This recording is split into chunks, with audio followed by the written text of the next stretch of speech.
A unique combination of projects will be developed to provide social and economic protection and security for you and your families. Fast forward 1 year and scores of vulnerable individuals can boast of receiving assistance thanks to government's policy of effective social inclusion.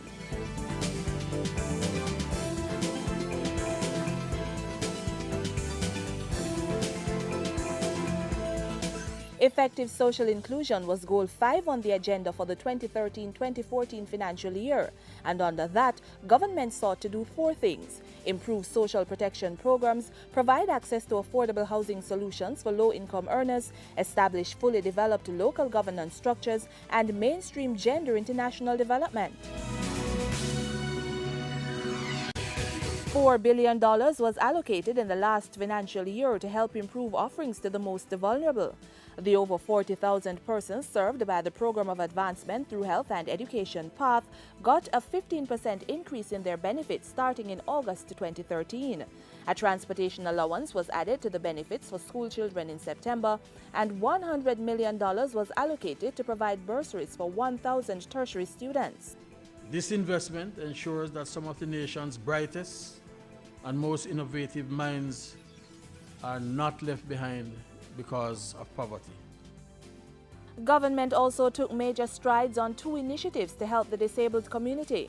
With funding from the Japan Social Investment Fund, a contract was signed in March 2014 with 7 entities to provide consultancy services for skills training and job readiness coaching for special needs individuals. It's one component under the broader social and economic inclusion of persons with disabilities project. And in March, the disability bill was taken to cabinet. Our success at survival, nationally and regionally, will depend in the larger scheme of things on the success of persons with disabilities, in whom reside some of the critical skills needed to help in grasping the opportunities before us. That wasn't the only legislative victory in the quest for the protection of vulnerable individuals. While the National Child Diversion Policy is being finalized, the Child Care and Protection Act was amended to enable the provision of legal aid for children in conflict with the law, and a manual to guide the treatment of children in court was launched. Cabinet also approved amendments to the Trafficking in Persons Prevention, Suppression and Punishment Act, increasing the penalties and making provisions for offenses connected to trafficking, such as assault, carnal abuse, rape, child pornography, forced labor or forced begging.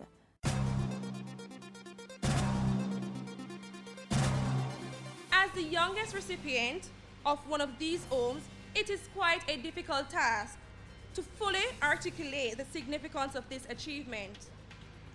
This is an opportunity for me and my family to improve our life. Shanika is just one of many who got the opportunity to own a home as government intensified its island-wide program to increase housing solutions. She is one of 40 who were handed keys to strata units in Majesty Gardens in December 2013. 85 persons in Gravel Heights, St. Catherine, 17 Ebony Park, Clarendon, 14 Donaldson, St. Thomas, and 70 persons from Seaview Gardens were among a host of other persons who received the titles to their homes during the financial year.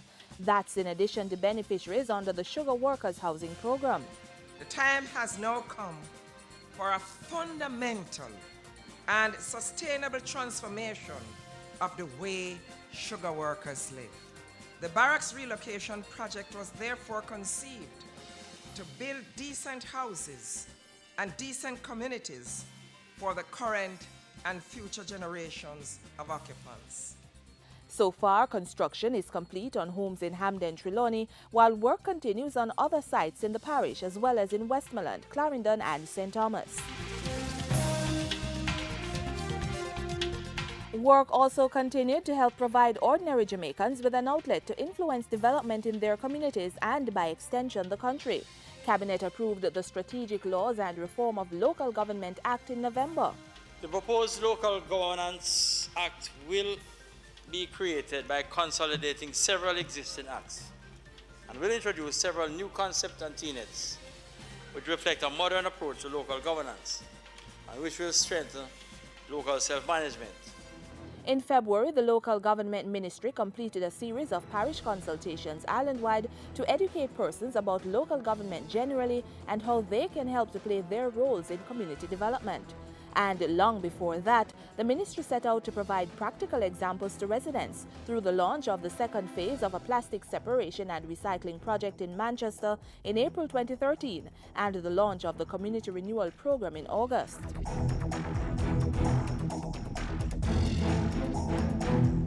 Government continues to refine its strategy for gender equality, leaning on statistics that shows marginalization of females. Guided by its draft National Policy on Gender Equality, a $7.5 million public education campaign on violence against women was developed just as the financial year started. In June 2013, Generation was launched to bring attention to the issue.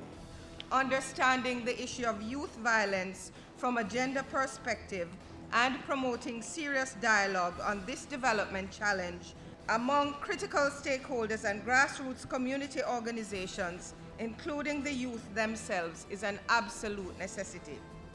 And as the Bureau of Gender Affairs celebrated 40 years, legislation was developed to help ensure teen mothers can return to school after conception.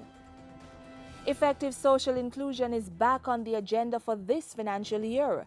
No doubt, government will continue to roll out programs and develop legislation which will help its most vulnerable citizens have equal access to resources that can enhance their lives.